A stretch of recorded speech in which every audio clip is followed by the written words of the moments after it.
We are at Second Harvest, and I'm joined by Julie Humphreys with Second Harvest, and we're surrounded by a bunch of really healthy food right now. Isn't it pretty? It's really pretty, and this stuff is what you guys give out to. What we distribute out of Second Harvest, yes. 50%, half of what we distribute out of here today is fresh produce. That's more than a 100% increase from 10 years ago. Yeah. So we have all these beautiful products that are donated from our area growers, and so we built this kitchen, and we're really excited to teach folks what to do with them. Yeah, so you're gonna show me how to make a really good salad. It's very healthy. We'll get our protein in there too, so you don't necessarily need a meat with it. You can use it for a side dish too, but you can make it a main meal, definitely. Our first step is to get our greens together, some arugula, spinach, and kale. While you do that, I'll cut up some of the kale here. The darker the green, the more nutrients, the more, you know. And I know you are all about healthy eating. I try to be. I truly like to eat healthy, and I think that's what we're trying to do, is move communities to eat healthier, and to really enjoy it and find ways to make it fun and realize that it can be really good tasting as well. Do you cook with, you have two girls like I do? I have two girls, yeah. You know, we do cook a little bit together. They like to bake mostly. That's kind of their fun thing.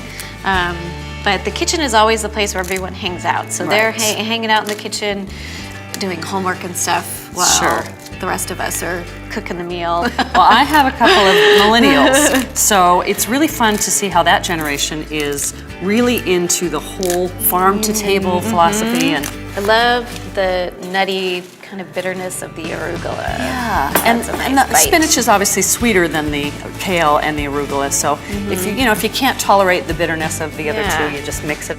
Look how pretty that is. I'm gonna let you finish that so I can get the pears going here. It's one of the products that we get donated to Second Harvest a lot. We slice some pears and saute them in a little butter. Then I toss in some candied pecans to our greens. The sugar on the nuts kind of neutralizes some of the bitterness of that kale and whatnot. So some people like a little more than others. And these are just really... I eat one and then I put one in here. I like it. Good. You're fun to be in the kitchen with. When our pears are a little soft, we let them cool off and start slicing our green onions. How many fruits and vegetables do you think we have in this salad? I don't know. It's too many to count, but it's great. I think we at least have 5, and it's recommended that we all have 5 fruits and vegetables a day. Okay. The sad thing is, very few people get that many. A recent survey by the Spokane Regional Health District showed that only 20% of kids are getting enough fruits and vegetables. We dump in some roasted beets and then start making the dressing in a mason jar. We've got olive oil and apple cider vinegar. This is a little bit of lemon. Okay. And then I can smell this. Long ways away. Some garlic. Chopped up garlic. That's honey. Oh, do we need a knife with that? Yep. This is gonna take a while. Okay. And then that's so easy. We'll be fine. Right? Yep.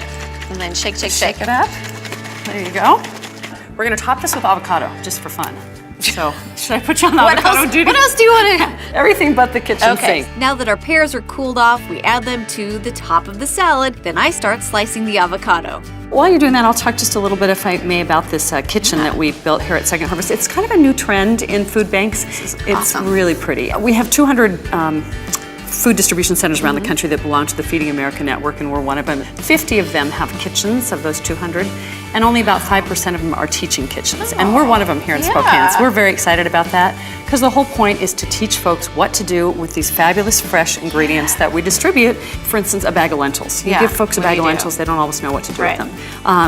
We're very excited to teach people what to do, and not just low-income folks who need the food, but there's just a hole for that knowledge for everyone. Right. And has the response been good? The response has been wonderful. Awesome. Go to our website, check it out. You're welcome to come down and take a class. Julie crumbles some gorgonzola on top of the salad, and I add in some raw beet. Have you tried raw beet? There you go. Yes, I have. Yes, you have. It'll be interesting to taste the difference between the raw beet and the roasted one in there when you get to it. Okay, that is it. Yes, we got the nut. Then we mix it up, add our dressing on top, and dish up. There's about 100 tastes going on. Nice and sweet, and then you have the vinaigrette. With every bite, it's something different. And I love that. It's an adventure. Adventure salad. Salad, I love it. Came up with a new name. Okay, we can market it. What do you think? I love it. To get the recipe for Julie's pear salad, head to our website at wagrown.com.